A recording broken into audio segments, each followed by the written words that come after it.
Welcome, welcome, welcome, everybody. Welcome back to the Director's Garage for a Humpday happy hour hangout here at the Director's Garage. My, oh my, I barely made it on the air. I'm like, I look up and it's like 3:21 and I'm going, oh, we've got no beverage, I've got no lights on, I've got no camera up, I've got no laptop out, I've got no music, I've got nothing. So, whoa, we ran everything together. Let's see if we can get, yeah, that's a little better. I mean, everything's a little out of sorts. Working right up, and I wasn't even sure I was going to be able to do the live stream today. I didn't put it up until about 2 o'clock this afternoon, so we may not get as many visitors today, although it was in today's episode, the morning episode that came out. Cheers, everybody. Cheers. What was I doing today? Well, let me tell you a few things. I had a big, huge, there's a new movie coming out. It's a horror movie by Jordan Peele. It's called Nope. It's pretty cool. It looks pretty dark and, crazy in that Jordan Peele kind of way, but with a lot of humor too, which is kind of cool.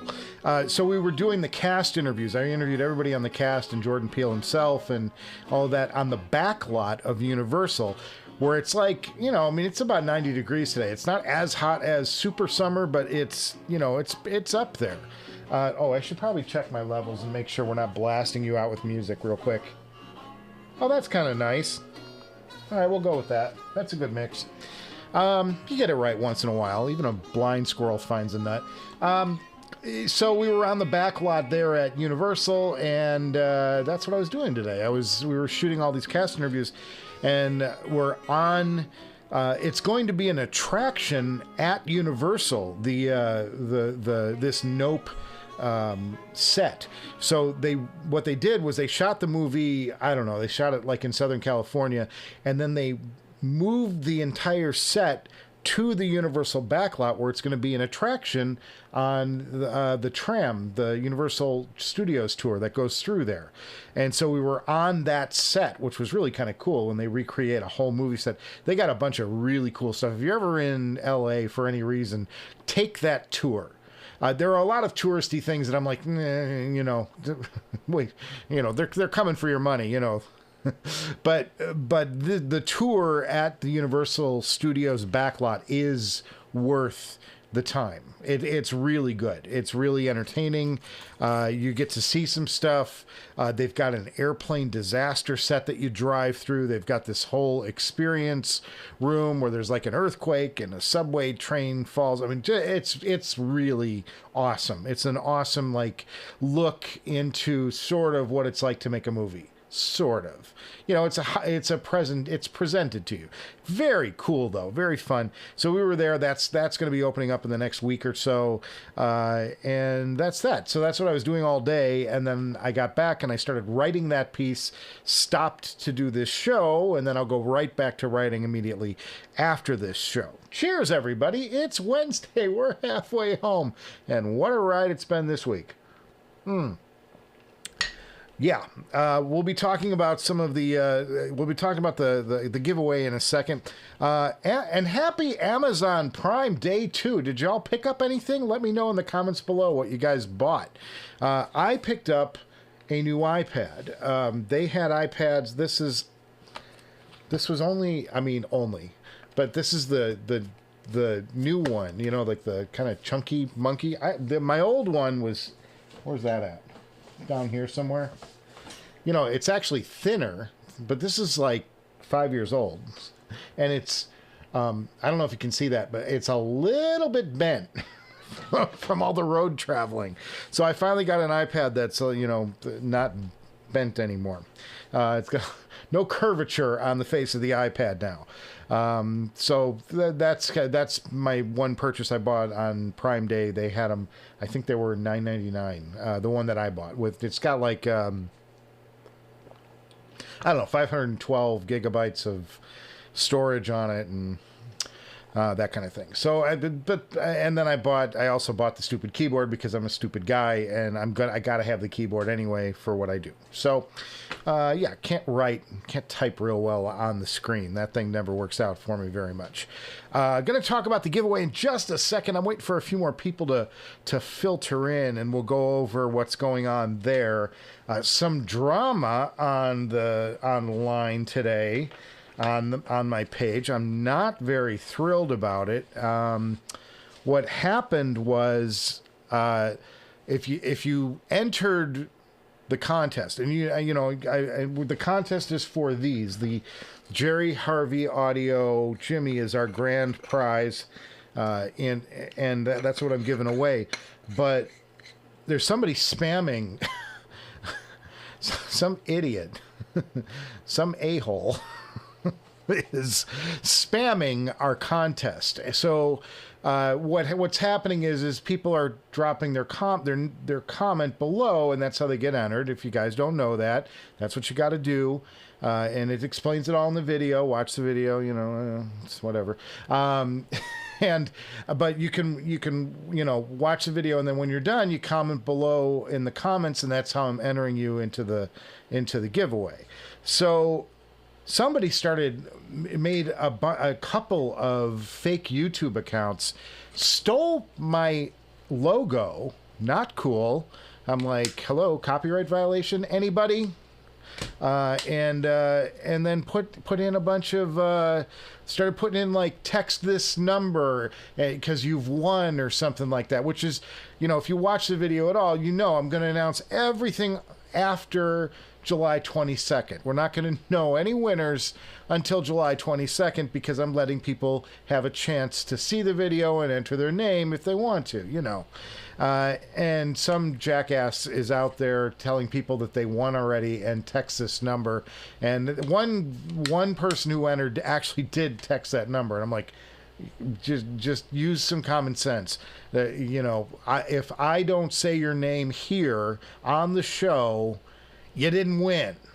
Okay. It's like, I know it would be nice to, and he did it without. So I've been going through and I'm deleting some of them, but it's honestly, it's like, it's going to be whack-a-mole for the next 2 weeks. I got a feeling, because this moron is playing games with our stuff. So that was uncool. And that, kind of pissed me off. I gotta be honest. Like, I don't get angry about much, but I'm like, come on, like, I'm doing something good for my friends and the people that I've met, and like, I'm trying to do something just out of the spirit of goodwill, and you're messing it up on me because you're trying to screw somebody out of money, which is, the absolute antithesis of what this show is about. I mean, the polar opposite. The show is about me losing money, not you losing money. So I'm a little upset about it. And I guess what it shows me, there are some other some other YouTube channels that do regular giveaways, like it's a regular thing on them. And I've looked at how they've been doing it, and the bigger channels, I don't know if you guys follow like Cletus McFarland and some of those, he's always giving that channel. Garrett is always giving away stuff, always giving away, like he gave away turbos for the month of May or whatever. They've hired an outside company to handle the contest end of it, to sort of yoink all of these people who are trying to scam their subscribers and viewers. So that's something I should consider maybe in the future. I'm not making enough money to do any of this stuff, whereas that channel's got like 3 million subscribers, or God knows what the hell he's at right now.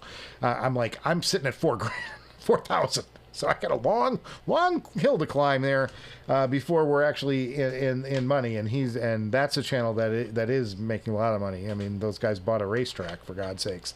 They're doing good, and I wish them well. I love watching that. That's one of my regular like guilty pleasures on YouTube. I watch Cletus McFarland's what's going on, because they do drag racing, and who doesn't? What guy doesn't like drag racing? Kind of fun stuff. We'll get to the chat in just a second. One other note, my amp. Remember my amp? If you guys have been following along, I have a Krell KSA 100S. That sound right?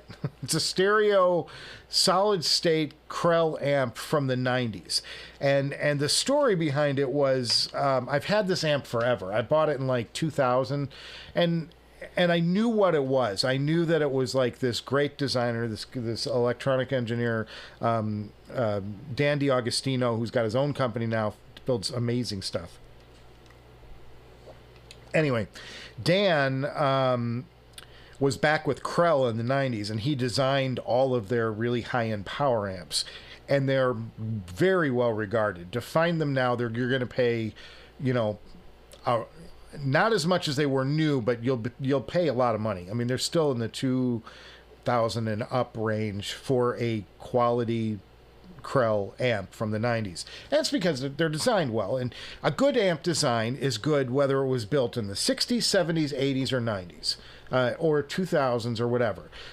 Good amps are good amps. If they do a good job of amplification, they keep the noise down, and they have a big, huge capacitor capability to deliver punch when the music gets going real fast. You're gonna have a great experience. You know, that's one of the things that those old amps are just as good as the new amps coming out today. They're not as modern. They don't have as many features and blah blah blah and this and that, but they're really good amps. So about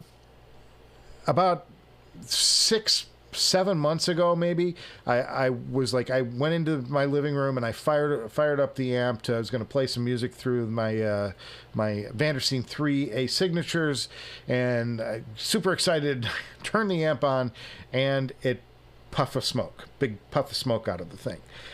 So I took it to George Meyer AV. This is going somewhere. Stay with me. I swear it's not. There's actually a payoff to this. So I took it to George Meyer AV and I just dropped it off. And it was like still COVID rules, so I had to drop it off at the back door. They put it on a cart and wheeled it into, some mystery building. I had no idea what happened to it, and I never heard from him again. At least for a couple of months, and then they call me. And they say, okay, we've looked at your amp, and it needs to be recapped. And I said, well, how much is a recap job? And they said, well, it's going to be over $2,000. And I started thinking, I'm like, well, God, $2,000. I'm like, it's a lot of money, and that's a good distance into a new amp. And I said, well, what do you think? I said, is this worth doing it? Because I do love the amp and I don't have a problem with it, but I am, let's be realistic here about what's best. Should I just find another amp? And the guy stopped me cold and he said, "Are you crazy?" Like he said, he goes, "Are you crazy? That is a Dan DiAugustino amp. You do not let go of a Dan DiAugustino amp. You service that amp, sir. You get that amp serviced because it will serve you for the next 20 or 30 years. It is one of the best amps ever made. You don't get rid of that amp." So being a big dumb guy, I said, "Okay, go ahead, do it." So he did. So he went. So he serviced the amp. So flash forward to 6 months later, and it's July, and I get a phone call out of the blue saying, "Hey, your amp's ready." It said, "Really? Because I thought you just sold it on eBay or something." Like, I haven't heard from you in forever. And boom, the amp's done. So I'm like, okay, great, that's cool. So on Saturday, we went down to pick it up, and this is the first time since COVID that they've really had anything open there at George Meyer, which is, it's the place to go in LA if you're going to get something high end fixed. You got to go to George Meyer. It's just this is what they do, and they're known for, and they do it exceptionally well. So, where this is heading is this clip, because I went in to George Meyer to pick up my amp. Now, keep in mind, this is a 200-pound, 150-pound amp, maybe. I mean, this thing's beefy. Like, you don't just, and so but I'm like, okay, I'll just come in and look around. And I walked into, I can't even explain. I'm just going to show you the video of all the high end. I mean, I couldn't even begin to put a number on this. This has got to be a $500,000 worth of gear. And I'm going to play a little bit of it for you, hopefully, yes, right now. Here we go. Okay, play. There we go. So this is all of these amps. I swear to God, all of these amps are being serviced. They're there to be serviced. And it is row after row of Macintosh and Marantz and Krell and Yamaha and like all of the best of the best. And I mean, vintage stuff and new stuff. And I have never seen this much high-end crap. There's my little face in there somewhere. I've never seen this much high-end crap in one place at one time. And I mean, this is the main aisle, and there's other aisles. Now, these are the workbenches where they're doing all of this work one by one. Every one of those amps is in for service. Every one of those amps, there's my amp, but that's not my amp. That's somebody else's amp that looks just like mine. It's the same amp. And there's the guy who helped me. I forgot his name. But I mean, I was just, he's like, oh, hey, I don't want to be on camera. But he was okay. He was cool.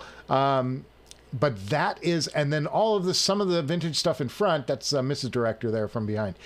That's, all of that stuff is in for service. Most of it is. And then they have one little section in front that's for sale. I'll run this again, but look at all of this stuff. I mean, okay, on the left, on the far left, you see that there? That is like $5 or $6 grand right there. That's a Krell integrated amp, surround sound. It looks like a Marantz. I mean, this is all like, it's jaw-dropping. It is a jaw-dropping experience to go there. So that's what I did. Where'd I go? Am I back on? Oh, I got to go back to this. I've got to go back to that mode. Now I'll come back online. I hope. No. Yes? Am I still on the air? Yeah, okay. I'm back. So that's what I did. So, I mean, just amazing stuff. And the point is, I went down there and I did pick up my amp, and Mrs. Director not too happy because now it's going to upset the living room again. She just got used to it not being there, and now my big, huge honkin' Krell amp is back in the house. So we've got to get that done. So let's go to the chat because I've now talked for, a good 20 minutes without addressing you guys directly. Cheers, everybody. Cheers, cheers. Mm-hmm.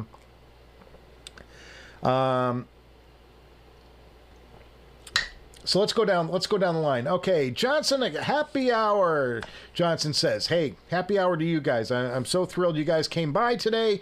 We're just getting started here, and I just wanted to, I had some business to get out of the way early, and that thing with the contest, and then I wanted to show you that video of the store. So happy hour, everybody. I'm glad you guys could join us. I hope you're cracking a beer. Tell us in the comments below what your beer is. What are you drinking? What do you got?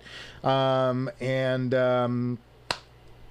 right, so let me just run through a couple of these.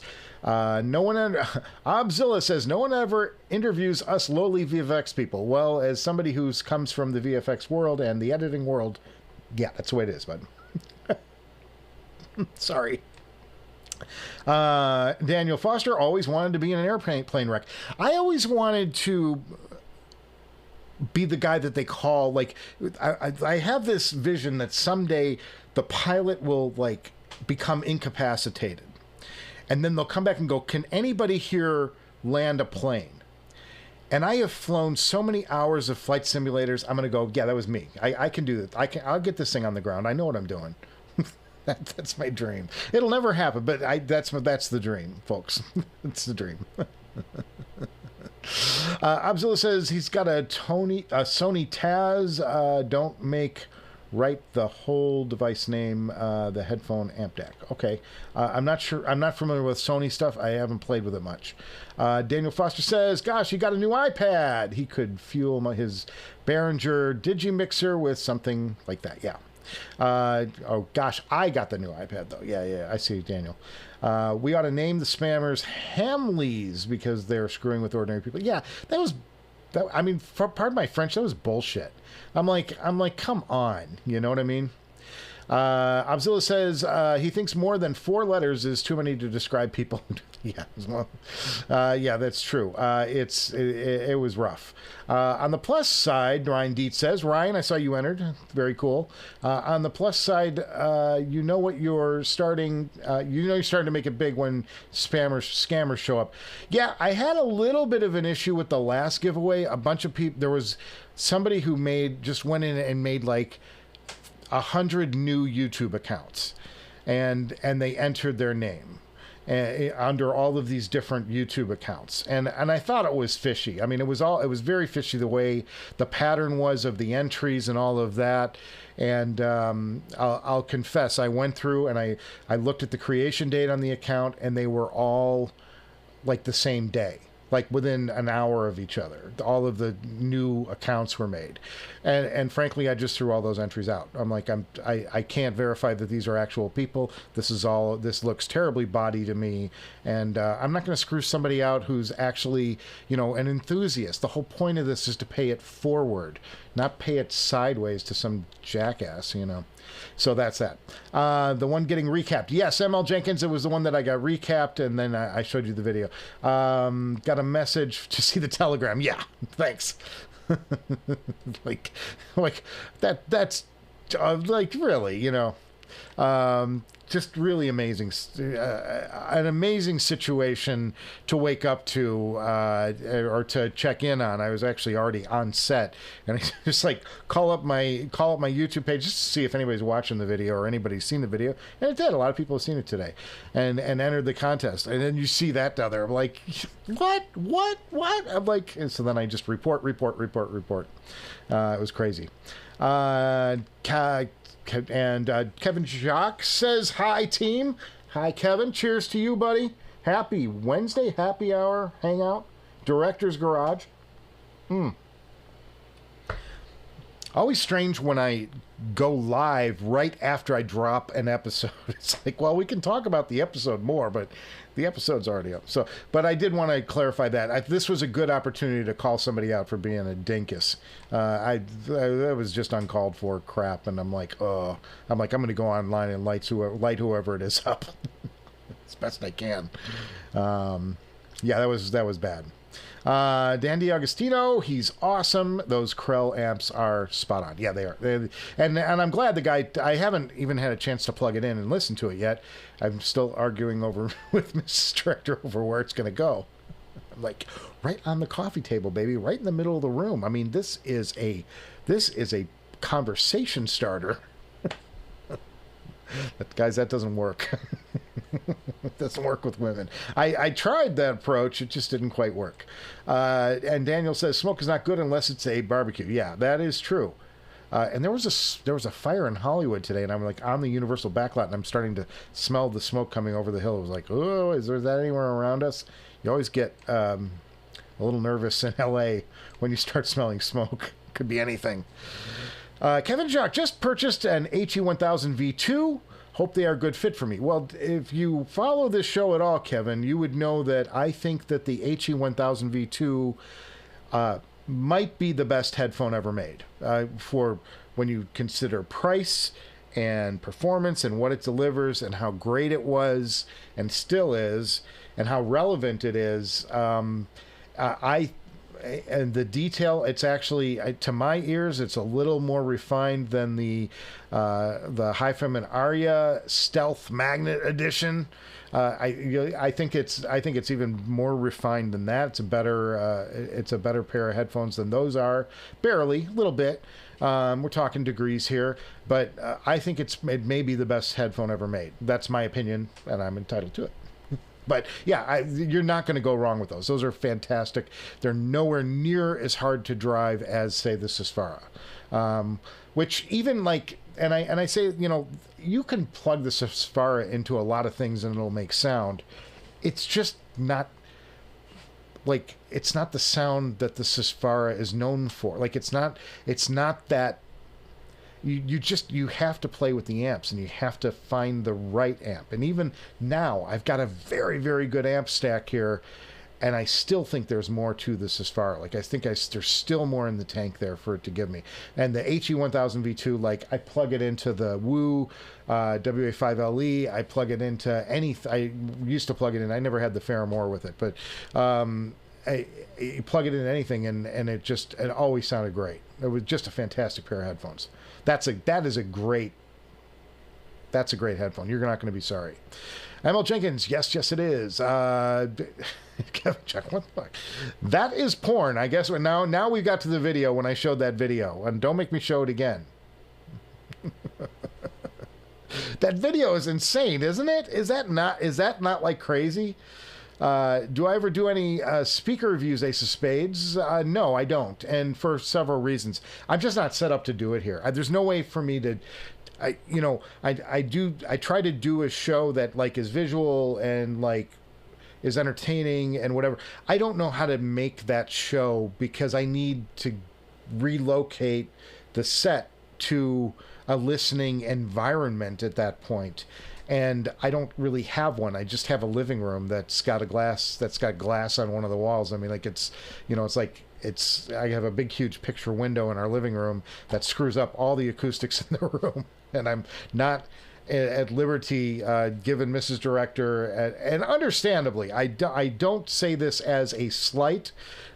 Women have a right to have places in the house that are theirs, and she just it's a struggle just to get the amp in the room, let alone, hey, let's put some acoustics on definitely in the corners and throw a blanket over that glass window. It's not going to happen, guys. It's just, I know better, and happy wife, happy life. That's my advice to you. A little tip from your neighborhood director. Yeah, so some super nice vintage stuff. Blast that store. Yeah, it was positively a stunning situation. I have not seen that collection of amps in one place at one time ever. It was stunning, and it was so cool. I said right away, I said, I got to shoot video of this. I'm like, I got to shoot video because you guys are going to want to see it, and I got to share it with you guys. So that's great. And ML Jenkins is making a pork shoulder today, 13-pounder bone-in. Oh, everybody, we're going over to ML Jenkins' house after the show. He's our barbecue hookup for the day. Cheers to ML Jenkins for hosting us all after the show. There's not that many of us. More. Yeah, so good stuff. Let's see. Ginger Hermit says, I think that's why a lot of creators use Gleam to run contest giveaways. Yeah, well, now I've got a name. I'm going to jot that down. I have a pen somewhere. Oh, maybe make sure something I can write on. Yeah, it is. Gleam. I'm going to check them out in the future. It's just how much do they cost? I don't know. I'm a lowly little peon, so like I'm not like, one of the big shows. No Casey or Marquez. Jeffrey Allison says he caught this group's affliction. He got 3 deals this week he couldn't say no to. An open box Final D8000. That's a headphone that if you watch this show, I am pursuing that headphone. I'm trying to get that headphone. I haven't gotten that headphone. It's one of those, but it's on the list. It's one of those that I really do. That's on the short list of things I'm hot after. I want to check out the D8000, and more the D8000 than the D8000 Pro. The Pro version has a reference bass. I'm like, no, bring it, guys. Bring it. Give me it all. Give me all the feels. I want all the basses. Bring them all here. He also got a Susvara and a Dania V2 from a dealer that were trade-ins. Well, so you got, let me see. You got a Final 8000 and a Susvara in the same week? Dude. Were we separated at birth? It might have been. Yeah, that's my kind of week on the show. That's great, man. Congratulations. That's great. You're gonna have some good listening. That's a good time. I really want to hear the final D8000. Anybody comment below if you've heard them and give me a little one-liner. You know, what's your one take on them? What can we look forward to? Those of us who have not heard the final 8000 D8000. ML Jenkins says, awesome. Enjoy the varied experience. High-end bliss. Absolutely. He's not sure he will keep them all. That's how I got started on the YouTube show. Was I bought 3 pair of super expensive $2,000+ IEMs, and I had 3 of them, and I'm like, I got to sell off 2. So that was how it all started. That was not smart of me, but you know, it launched the show. We we're 112 deep now. But it's going to be a couple of days fun. Absolutely, I agree, ML. JTB says his HE 1000 V2 is now selling for $2K. That's true. They just dropped in price. You can still get them, and that's a damn good price. And I think that that's about the right price for them. If you consider it's about $1,800, $1,700 for the Arya Stealth Magnet Edition. The HE 1000 V2, to my ears, is a little bit above that, and that's exactly where it's priced. I don't know that the SC is remarkably better than the V2. That would be a hard sell for me. That's a tough one. That's a really tough one. I don't know. I would be inclined to keep the V2. Certainly not pay more for an SE. The V2 is an amazing headphone. JTB returned his Susvara. Well, JTB, what happened to the pursuit of Susvara Nirvana? You disappoint me, my friend. We were on the same page. We were both going for the ultimate Susvara sound. And JTB got smart and knew that your pocketbook can support the financing of Susvara amps for only so long. And then it becomes ridiculous. Financial suicide, as I've learned. JTB is enjoying. Oh, he's got the conductor, right? I remember. He's got the 3GT Grand Tour. Fantastic amp. I don't have one here, but they always get compared to the Ore, and the Ore is a great stack. So you know you're not going to go wrong. JTB. Okay, we did that. And Jeffrey Allison says, anyone have experience with the Anelium Amp 23R? I can't say I do. Nope. So says he's experienced lusting after it. Yes. I'll have to look that one up. I have not heard it, and I haven't called it up. There's just too much product out there. I can't follow everything, but I will take your word for it that it's something that's lustworthy. If two, 3 people say, you know, yeah, that's the shit. You know, it's pretty much the shit. All right, cheers, everybody. We're at the top of the hour. Happy Hump Day hangout at the Director's Garage. The 4-H Club. We try to do this every week, folks. And I do see some new names in here, so I'm glad y'all are hanging out. And you know, we do this. We try to do this every week. We do it on a Wednesday. This is a kickback, talk about anything live stream, except we just don't go into stuff that's going to piss people off. We don't talk about politics. We don't talk about religion. You know, we'll just check that stuff at the door. We're here to, you know, the best part is that we all like good music and we all like good sounding music. So that's really where our camaraderie is. And from there we go, we'll talk about hockey playoffs or whatever. Bad hockey teams like mine. Yeah, everything.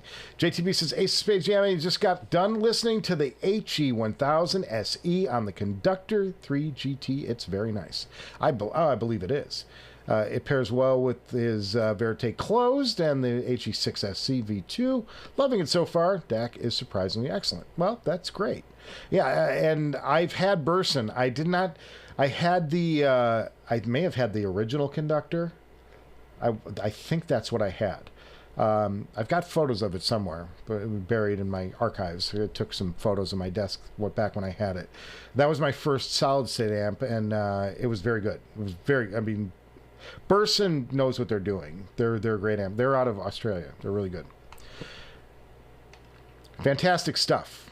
Jeffrey Allen says it was the Pro.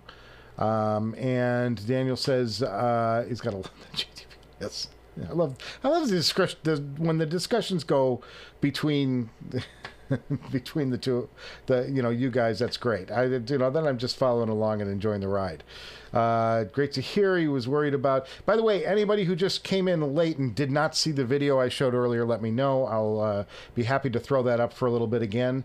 If you're eager to see what is hiding in the walls of George Meyer AV in downtown Chicago or downtown Los Angeles, it was a spectacle, and it was like it was jaw dropping. And then he took me on the front and he plays his Krell mono blocks, the KMAs, which are the Krell mono amplifiers. I have the KSA, which is the stereo amplifier. His Krell mono blocks into a pair of vintage speakers I couldn't even pronounce, and they were fantastic. It was just gorgeous sound. They really amazing stuff, that old gear. Great to hear. A Spade says he was worried about the DAC implementation, but Burson does a killer amp stage. Yes, they do, and I like their DAC stage. I think for a while, I don't know if I was using the DAC stage on the Burson, or I think I had a Wired for Sound DAC 2 that I had sent in and got an upgraded for the DSD decoding. Because I was really getting into DSD when it came out, because it was so superior to what I had heard in other digital files. DSD is really well done. DSD is about as good as it gets as far as digital sound. It's really quite amazing. Great stuff. ISO Parametrics, welcome back, man. I haven't seen you in a while. He has spammers replying to his comment on the giveaway episode. Yeah, ISO Parametrics, we talked about this at the top of the episode, and I kind of went into it a little bit and ranted a little bit. It's not cool. There's not much I can do about it. It's the way it is. Somebody has decided to be a total a-hole in my stream, and just to know that you guys know you've entered these contests before. If you haven't, enter this one. It's fine. Just don't text them. Until you hear your name come out of my mouth, you haven't won, and there's nothing to text. I'm not going to make you text anybody. You know the way the show works and how stand-up I am as far as this stuff.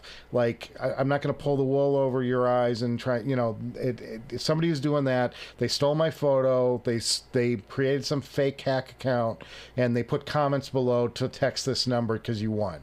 And you guys know from the video, we're not announcing anything. I'm not even going to close the entries until July 22nd. And then in a future show after that, I will announce the winners live. Well, maybe not live. Maybe I'll do it live. That'd be kind of cool. Congratulations. But I'll do an episode, and it'll come up on an episode. So just know that. It's not going to be a text or a phone call. Okay, come on, man. All right, Deets having a burger. That's a good thing. Isoparametrics, would you take your giveaway IEM over the 7 Hertz timeless? I don't think I would. The Jimmys look cooler, that's for sure. I mean, the design and all of that, and the tuning and all that, and they're perhaps better detailed on some level. But the goal is, you want a cheap headphone that sounds excellent, because that's what you want to carry with you. You want to carry a headphone that if you lose it, you don't go, ouch. You know what I mean? That's the genius of the 7 Hertz, beyond that it sounds as good as it does, is that if something goes wrong and you lose them, you drop them off out of your backpack into the water, or whatever, flush them down the toilet, and you go in and dig them out. At the end of the day, it's $200, and it's that's a lot of money to some people, but hopefully that's not enough to derail your world. Whereas if you are playing with the Tia Forte at $3,500 and you damage them, that's a lot. You know, it's like, or you forget them somewhere because they're small. You know, it's like it's a big deal. So yeah, I would. But I would say no, because it's, you know, the goal is great sound at less cost, right? And the 7 Hertz is, with the right amplification, and the WA11 is one good example of good amplification. The IDSD Signature by Hi-Fi, pardon me, burping, is another example of a great portable amplification setup for that. They sounded pretty good direct out of most of my DAPs, particularly the Cayin N8. Still for sale in the comments below. Who knew? Still getting rid of that one. And I do plan on getting the N8 version 2 but I want to sell the version 1 first. So somebody will pick that up at a discount, and then I'll roll some extra money into it and pick up the V2. But that's the plan on that, on the Cayin. But Cayin has a lot of power in it, and it drives that timeless perfectly. It sounds better with, it's scalable. The 7 Hertz scales, and with the WA5 or the WA11, it sounds really good.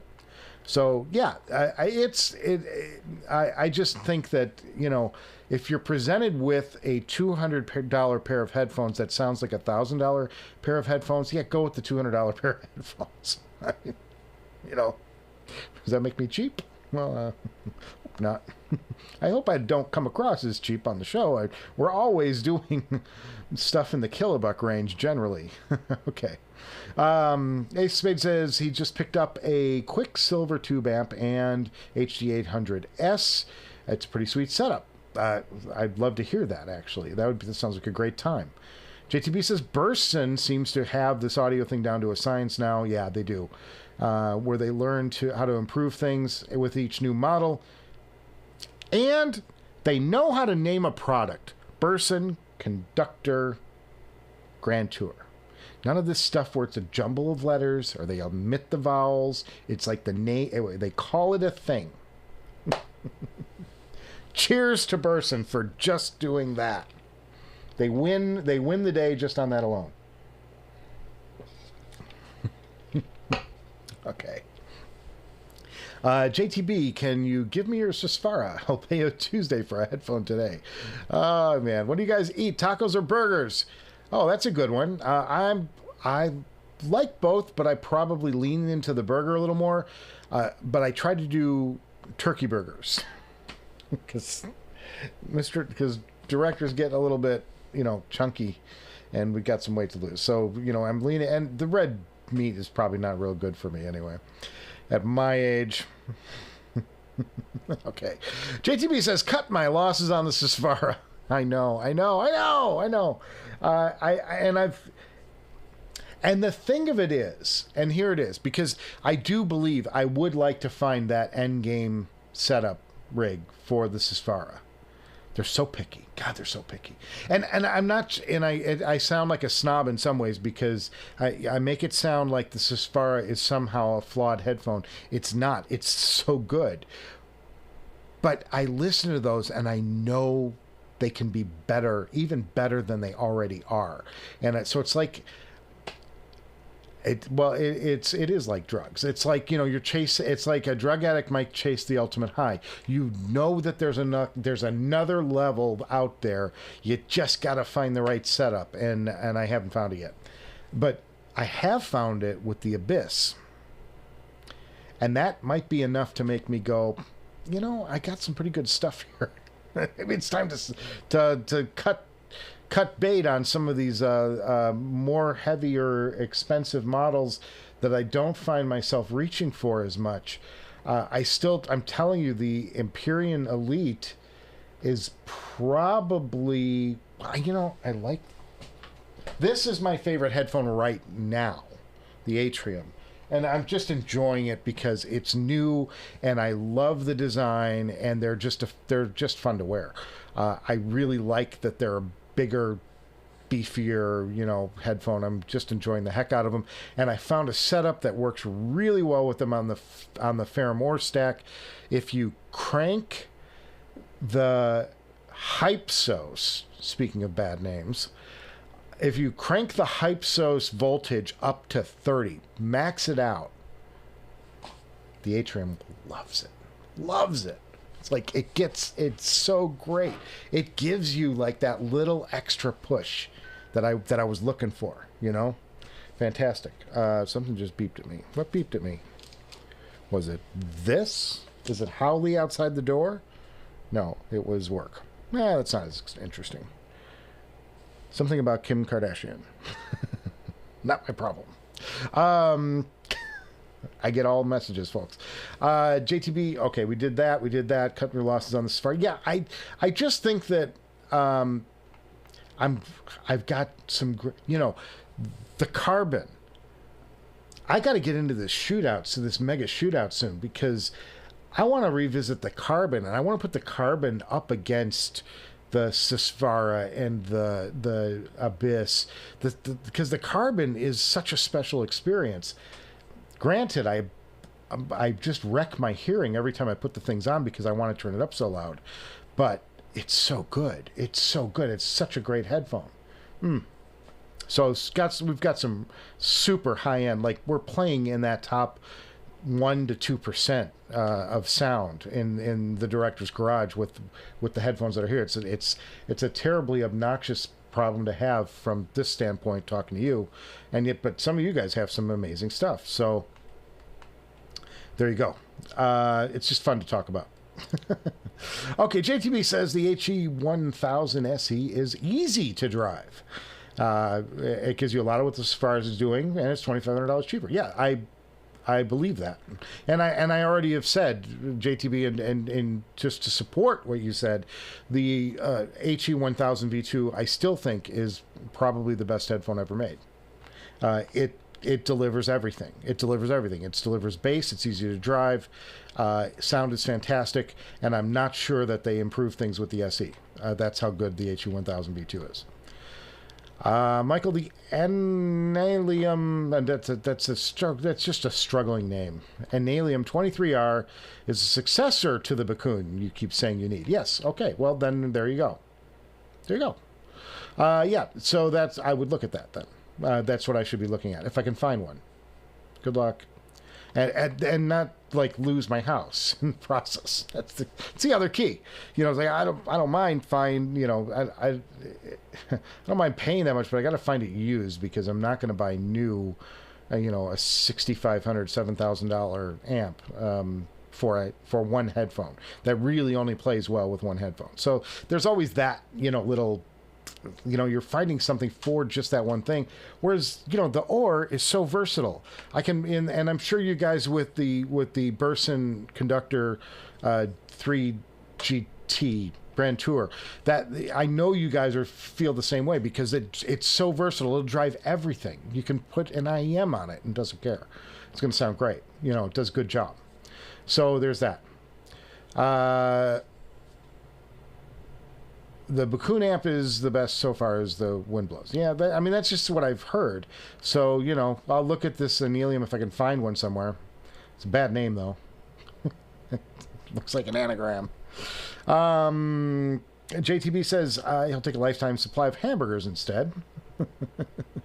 He actually returned the Susvara to Hifiman and got his HE1000 SE back. Well, I think we talked about this last week on the show, on the live stream, how good Hifiman has been, how good most of these companies have been. There's very few I've had bad experiences with. Very few. I won't name names today. I'll be nice. Okay. All right. So he missed the video. I'll watch the replay later. Okay. Both of you missed the video. I'll play this once. I'll play it right through right now because we can. And I don't think anybody who's here is going to tune out because we're going to show some really good audio or visual porn. Visual audio porn. Does that make sense? Okay. Hang on. Let's stop. Let's go back and we will. Did I do it? I did put it up. Okay. I got something routed wrong here at the director's garage. Oh, it's coming up. Yeah. There's something routed a little funny. So anyway, all of these are fantastic, like awesome, crazy great Oh, I'm not showing it. That's the problem. I see what's going on here. Director has something horribly wrong with the way things are. Okay.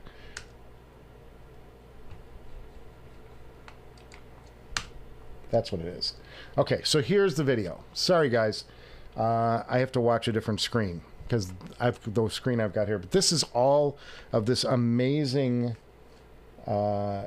amps and receivers, and mostly amps though, and integrated amps. But it's like look at all the Macintosh gear, and then the Krell gear, and then it's like, and Thorns I saw in there, and I just these are the best of the best names, and it's shelf after shelf of stuff that needs, some of it's simple stuff. He says some of it's like, needs a major recap, like mine. Mine was a big deal. There's my KSA, but it's not mine. I mean, this is, and then the workbenches. So very cool. And then up front here is the, those are Vandersteens. And then in the back, those are Bose, I think. Very cool. Anyway, there you go. Whoops. That was abrupt. That's the video that I showed earlier, and that's what happened when I went to pick up my amp. Is the guy gave me a little tour of the shop there. It was very cool. Very cool. Same designer. The reviews are impressive. Okay, I'm gonna. I will check out the Elenium 23R and Lenium. Isometrics. He went with the 1266 Phi TC over the Susvara. So he has been able to spend quality time with the Susvara. He liked Hifiman at CanJam though. Been really happy with the Abyss too. Yeah, I like I said, I think that's probably my best sounding without having done A/B comparisons. It's the whole point of my mega shootouts are to do those A/B comparisons and spend a lot of time listening, which I have had no time to listen lately, not much. I'm constantly on the run. Kevin Jacques says my tech is running a July sale, and their Liberty stack is $1,000 off.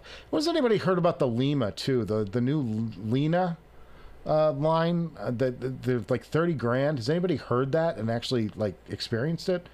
Is it what they say? Is it as good as it sounds? Is it worth 30 grand? Cheers, everybody. Throat's getting a little dry.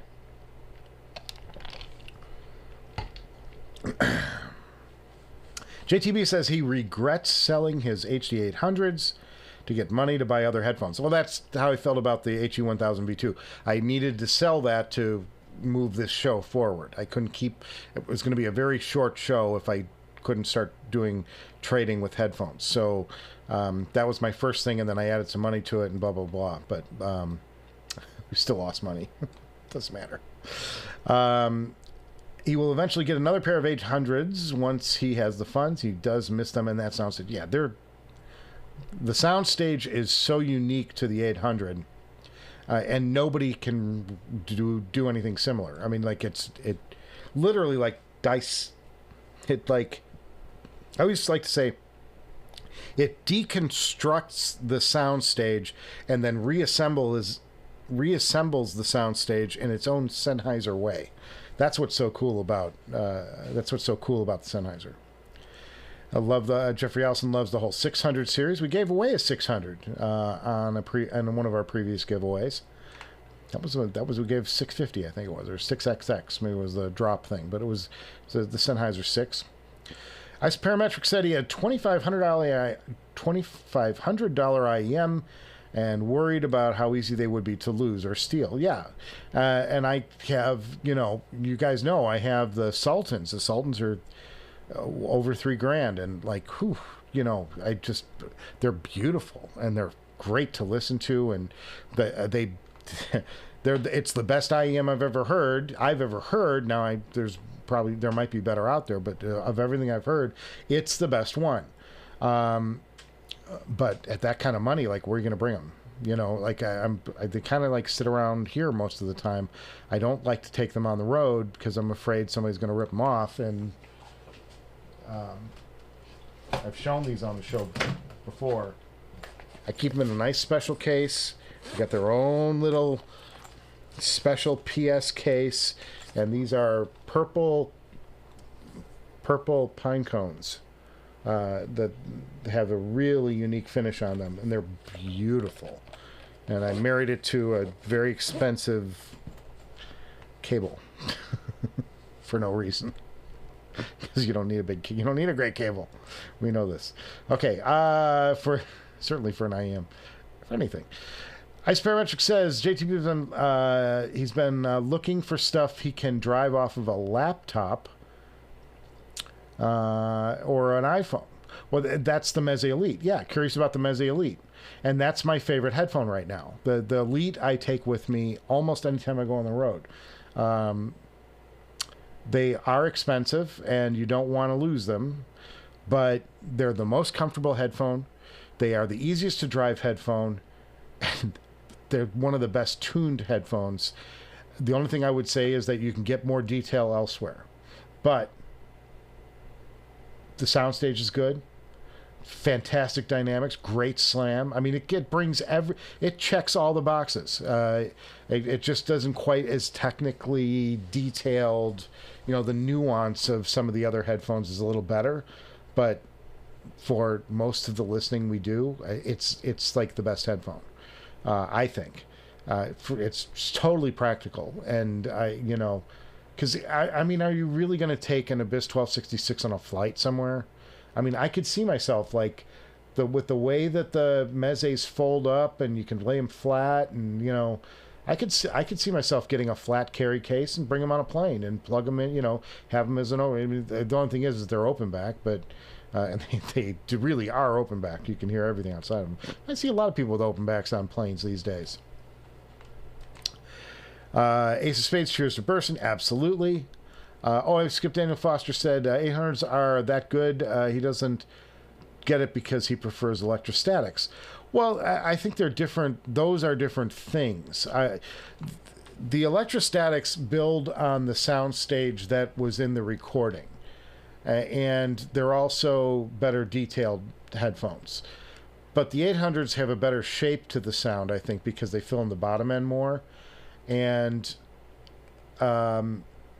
the 800s just do this unique thing where they just completely deconstruct the soundstage and reassemble it in a unique way, and it's a joy to listen to. There's just a thrill. And even if you're listening to classical music, it's like the transients and the shit that's flying around, and it's just mind bending. Fantastic stuff. The HD 800. And I even like the 820 for a similar reason. It does the same tricks with the soundstage. It's just people freak out about it because they don't know what they're hearing. So it gets a bad review. But it's a really good sounding headphone, I think. My opinion. Atriums are beautiful. Yes. I just, they are beautiful. That's a piece of artwork back there. I absolutely, this is gorgeous. This is Zach's best effort, I think. And he does the crazy color, and they're doing a drop today? Isn't there a drop today from ZMF? I think there is. A new one of the stabilized drops.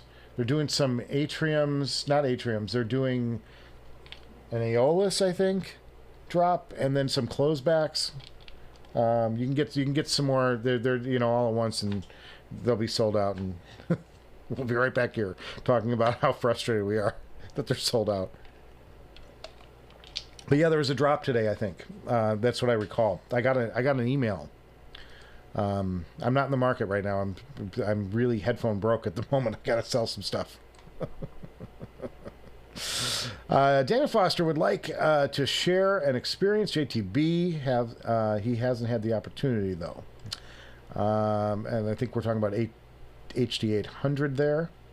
Yes? No? All right, let me catch up in the chat here. We're at what, 4:30? Okay, we've got another 15, 20, maybe a half hour. Try the Riviera AIC 10. Well, your way, Ace of Spades, I haven't. Oh, I'm guessing that's an amp. I get nervous when we start talking speaker taps for the Susvara. I get nervous because I've heard tale of people blowing them out. So you got to be real careful with that and make sure your impedances are all right and you're not overdriving them. That's a big risk to take with a $6,000 headphone. JTB is a firm believer in diminishing returns. Absolutely. There's no question. And I learned the hard way. This show is about the hard way. That's what the whole point of this show is the hard way. Doing everything, bashing your head into the wall, only to get back up and bash your head back into the wall again. To me, the HE1000 SE is the best Hifiman top-of-the-line headphone because it's really easy to drive. Take the cash you saved and buy other headphone gear. Absolutely. That's definitely a way to go. I just think that the Susvaras can still outpace them in some situations.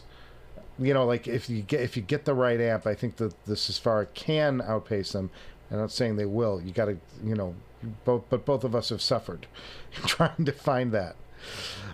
Jeffrey Allison says, for pure convenience, if the Apple ecosystem AirPod Max tweeted in accommodations with modified pads I grafted from Yaxi pads on Apple frames.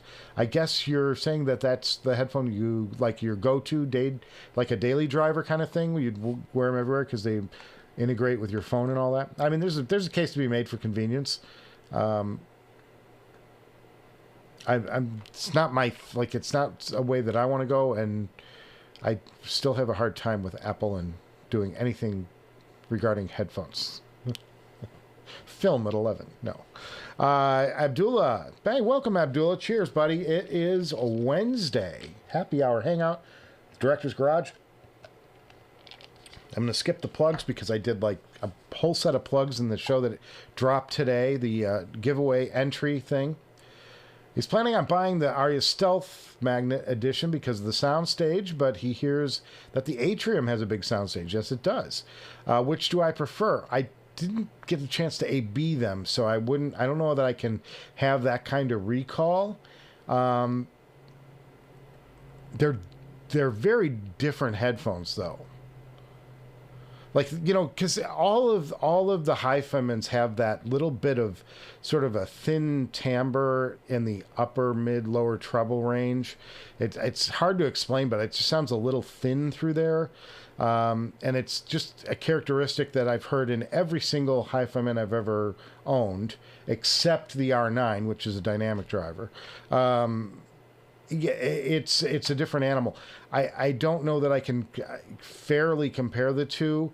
The Atrium is, it's a dynamic driver, and it's more of a like that heavier sound. It's a thick sound. It's a very thick sounding headphone, whereas the Stealth is a very light sounding headphone by comparison.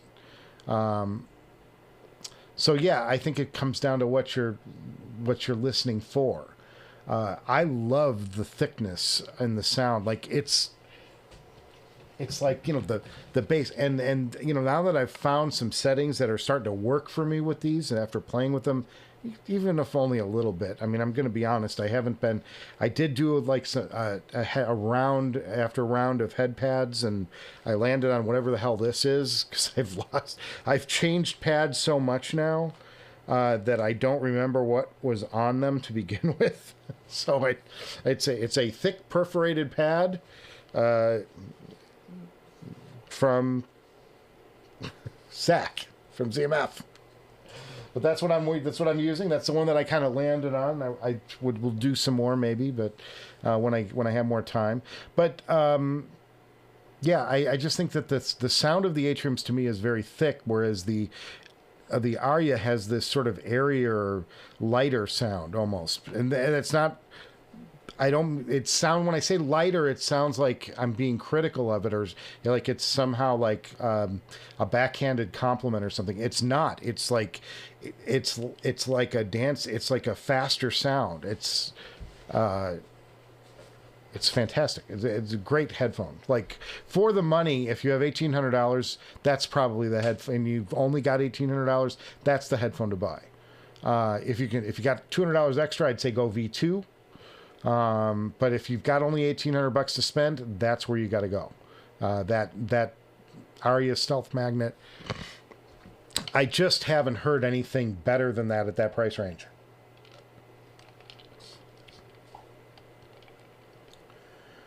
Kevin Jock says he was planning on driving the V2. He just bought an i5 Griffin that he just bought with either the Griffin or the Diablo. I would say, I would tell you to, well, if you're going to spend the money on the Diablo, I would say get the WA11.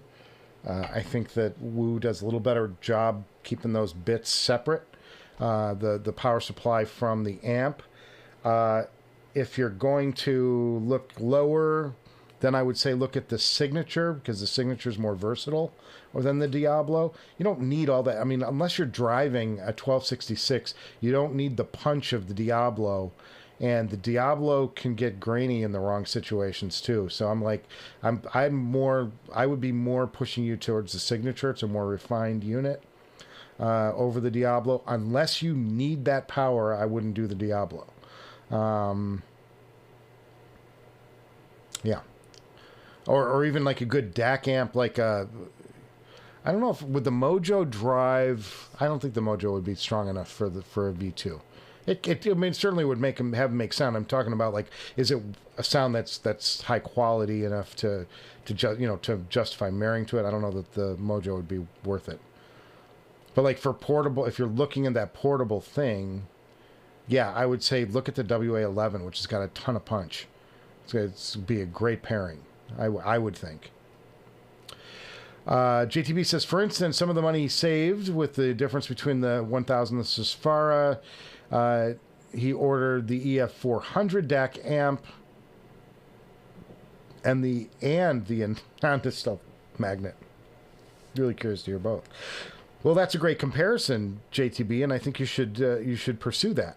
I think you should let us know what happens if you get what's the difference between the HE1000 SE and the Ananda. That's the lower model. I'm sorry, I thought you said the Aria.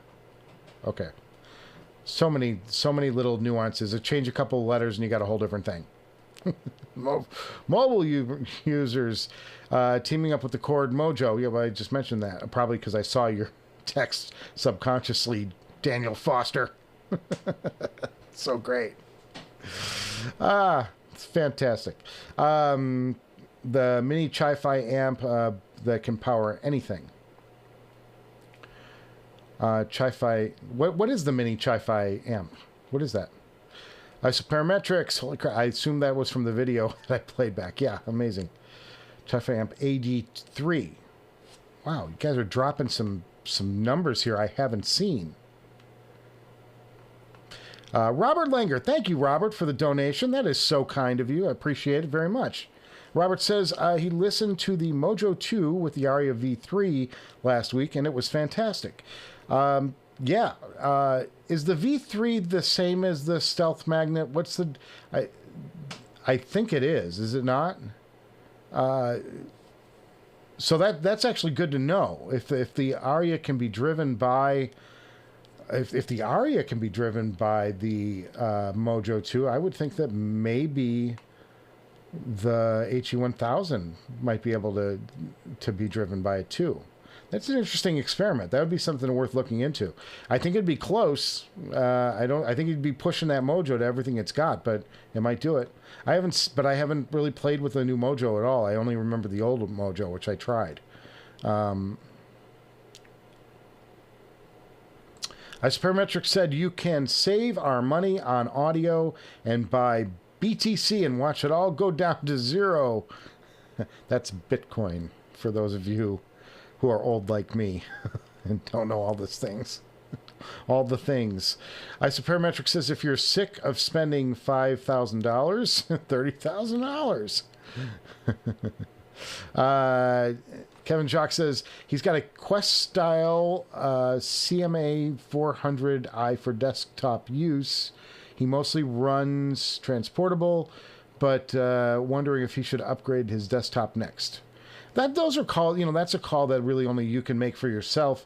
I always just say this, Kevin, if you're happy with what you have, why change it? Because you'll never get to where you think you're going to get, like it's like right now, the 1266 TC, and I hate to admit it because Abyss isn't like the most fun company, like you always get great response when you call Audeze or you call Hifiman or, like if there's a problem, you get a person on the phone and you deal with.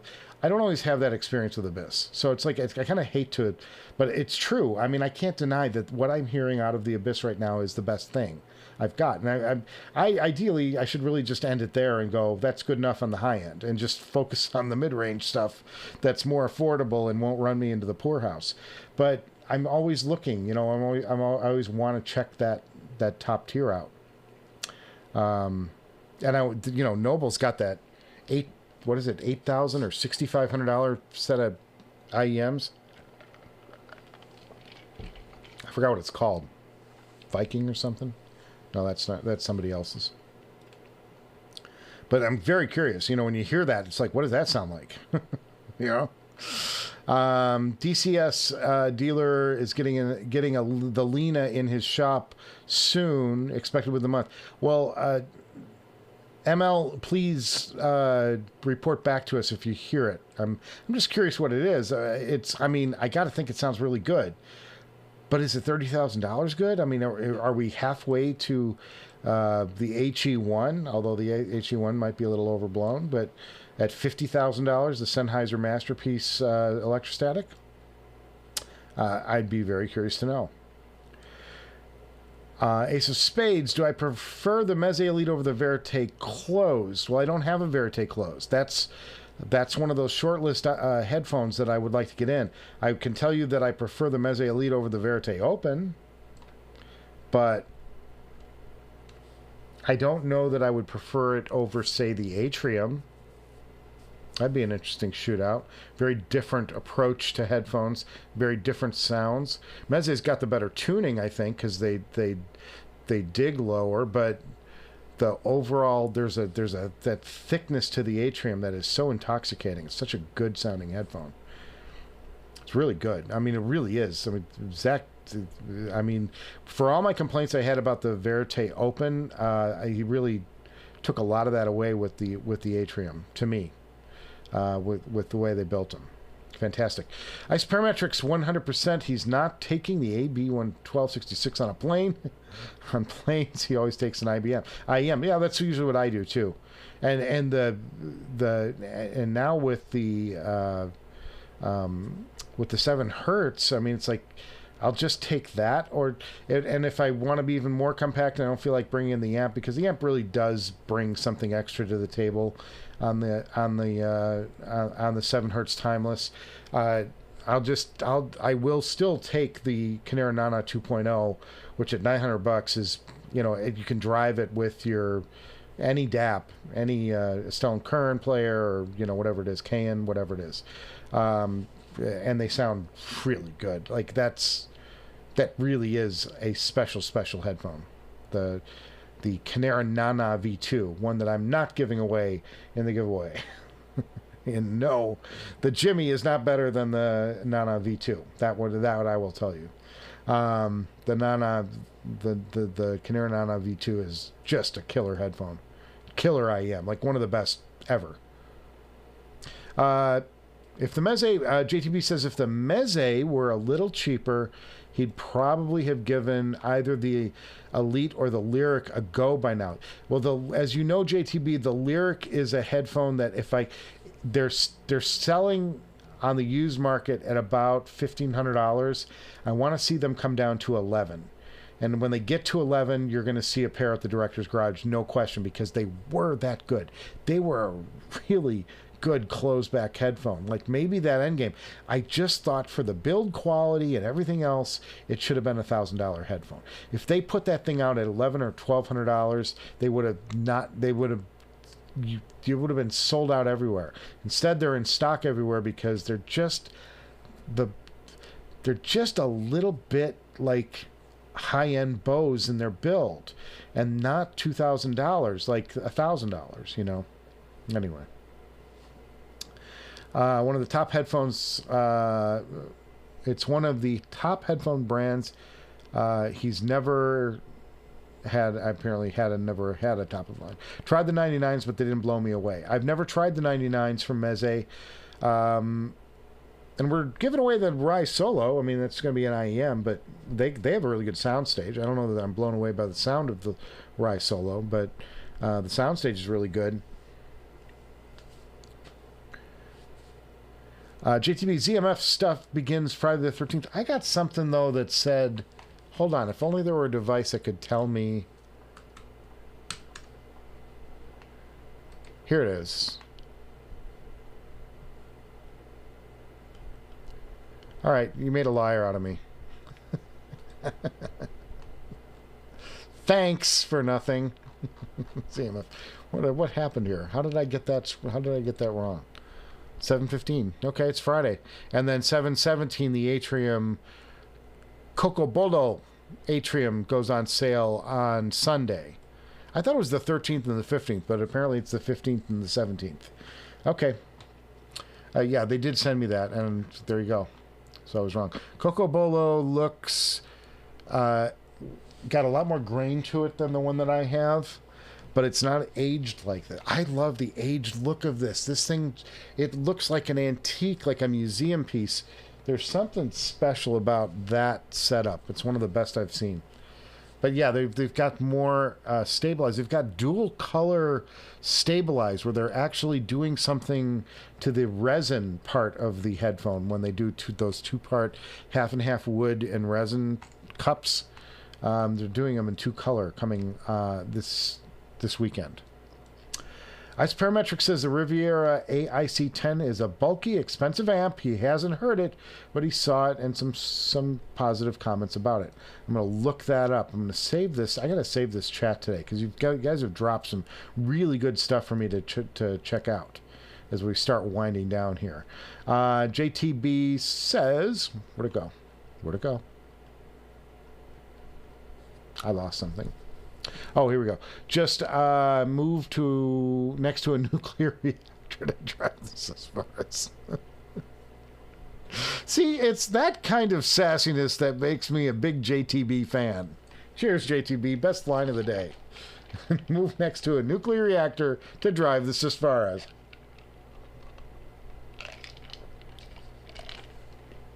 Yeah, it definitely is a series of losses. I definitely see your wisdom. There is no question about that. There's just that little piece inside me that goes, come on, you can find it. And it'll make a great show. Won't it make a great show the day I find the ultimate amp for the Susvara? Aria Stealth is $12.99 right now. Wow, that's a steal. That's an outstanding price for something that's like, like best in class all rounder. Yeah, should somebody jump all over that deal? Where's that at? Who's selling it? Is that an open box? What is that? That's great. That's a great price. And phenomenal sounding headphone. Robert Langer, when am I coming to Japan to check out the headphone scene? I would have to be there as a part of my job because I rarely get out. But if I come over there for my job, yeah, I'm going to be all over the headphone scene in Japan. I mean, I'm so curious.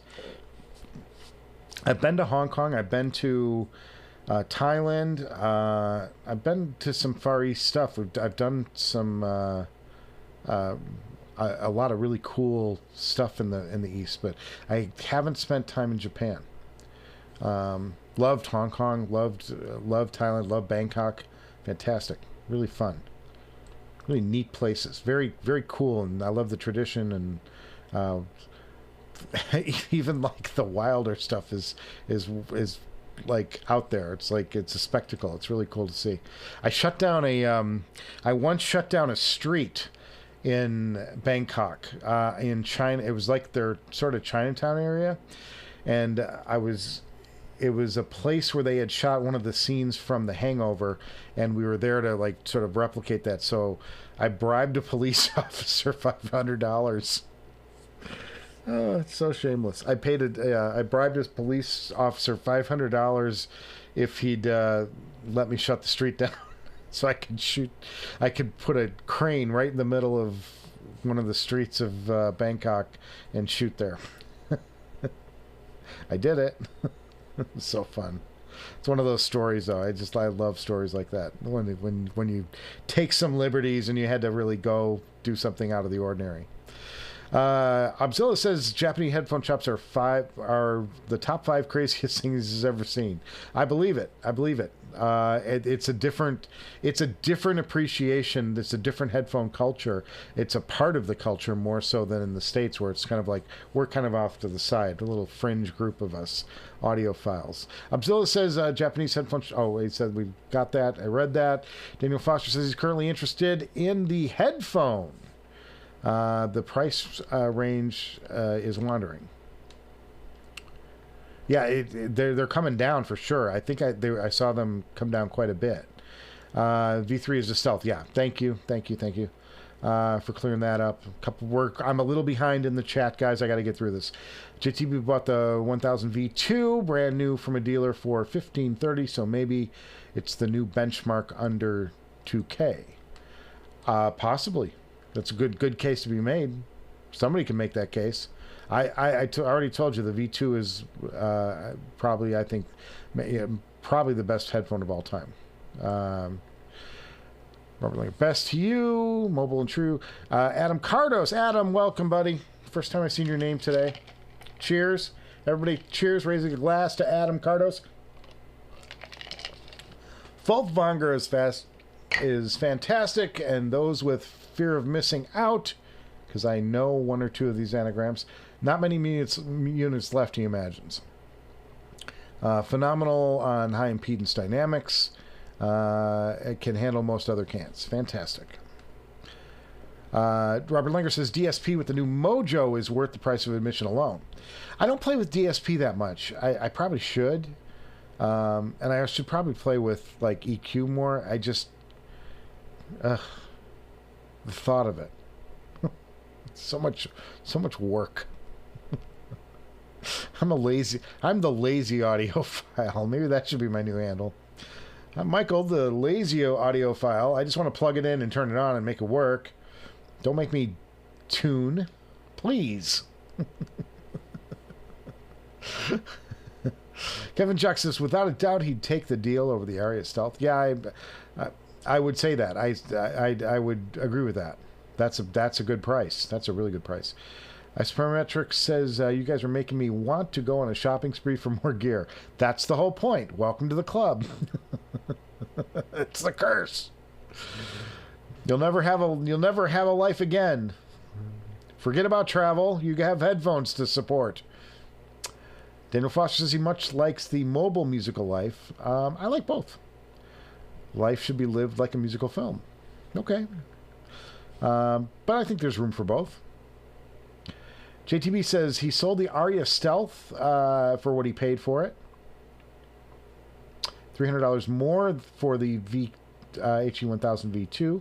So he's pretty happy right now. Yeah, I mean, like I said, he should be.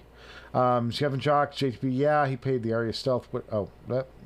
Ace Spade says, my Sphere 3.2 is a fun set of headphones if you're looking to try something top of the line but different. And I think that's the argument for the RAL too. A lot of people have tried to say, when are you going to get the RAL? When are you going to get the RAL? I'm like, the RAL doesn't interest me, but I would certainly do them if the opportunity came up. That makes sense. It's just not something that's on the front burner for me. I'm not anxious to. I've heard them before in a show, and it didn't blow me away. I thought it was interesting and unique and neat, but it was a one-trick pony that I was going to get tired of very quickly. I think I'd be like down after like a week. I'd be like, okay, I'm ready to go back to a regular set of headphones. JTV says, Kevin, Jacques, that's why, how you do it. Upgrade without taking a beating. Yeah, I try to do that, and Woo's been pretty good with that. They took my first WA5LE as a trade-in for an upgrade. That worked out. Wasn't terribly painful. Here, Michael. Oh, you want the black caps with that, though. Oh, well. Open up the floodgates to your wallet, sir, and we will be happy to supply you with that amp. JTB's tempted to get the V2. He already has the SE and the HE6 SE. Yeah, you're a little heavy on the Hifiman gear there, my friend. A passage to Bangkok. Yeah, I mean, come on. Anybody who hasn't listened to 2112 lately from Rush, go out and listen to that tonight. It's so... What a great adventure that album is. One of the best. Temples of Sphinx. HE1000V2 versus the Meze Elite. Oh, that's another interesting one, JTB. I would think that the 1000V2 would beat it on technicals. I would say that the Elite will trounce it in bass. Tuning's close. The technicals, though, on that V2 are so good. I'm talking about, like, detail, speed, that kind of thing. Yeah, good one. Good one. Well, we're going down a Rush rabbit hole. Buckle up, everybody. I'm going to pull out the hemispheres in a second, and trees. Oh, man, what a great band. What a great band. Geddy Lee. So glad they got in the Rock Hall of Fame, and quite a great, and you know, and then anchored by the greatest drummer of our generation, for sure, of my generation, Neil Peart. God, just the best, the best. That'll be an interesting little game to play. Who's, you know, pick an instrument in a rock band and figure out who the best at each is. You know, like if you could build your dream team. Who would be your dream team bassist? Who'd be your dream team guitarist? There'd be a lot of entries for that. That would be a great game to play. 2112 is Daniel's favorite Rush album. Have you looked into the titanium guitar, the Guillermo? That's what a sci-fi album is all about. Adam Carter says the Raul, he has the CA1 circumneural ribbons here in the next 2 weeks. He'll report back. Yeah, of course. Want to hear it. That's your Jam versus the Open SR1A. Yeah, maybe. I don't know. I haven't played enough with either. I've heard the Raul. It didn't blow me away at the show. I thought it was really cool. I thought they sounded really good. I also thought that I think I was going to get tired of that presentation in short order. I prefer the more traditional, you know, headphone approach. I should make a video about that. Yes, I should. All right, folks, we hit 5 o'clock. I want to thank you guys for stopping by. Think about your dream team rock band. We'll talk about that next week. That's a good one. Have I been going all this time without music? How did that happen? I want to apologize on behalf of the Director's Garage for not having music on in the background, if I didn't. But tip your waiters and waitresses out the door and clean up after yourselves. Nobody go home sloppy drunk. Leave your keys with the bartender if you have had one too many. I want to thank you guys for stopping by today. Always a pleasure. Sorry about that little mishap with the giveaway. I'm sorry that there's some jackass down there punching in, getting you to push things, you know, text things to certain places. Just don't listen to it. Listen to me. If it comes out of my mouth, you know it's real. If it comes out of somebody else's mouth, even though he stole my picture, the inclination to flip somebody off right now is so great. But cheers, everybody. I do appreciate you guys stopping by. We'll do this again next week. We'll be here, and I'll have an episode coming up sometime in the next 7 days, I would think. We'll see what happens. Busy week at work. Go back and watch the top if you didn't see it. It'll explain everything that I did today. I really do appreciate you guys stopping by, and it's one of my favorite things to do every week, and I hope it's one of your favorite things to do every week. We just hang out, man. Just hang out and have a good time and kick it back. So I will see you guys before you know it. Let's see. I've so messed with this switcher. How am I going to get off the air?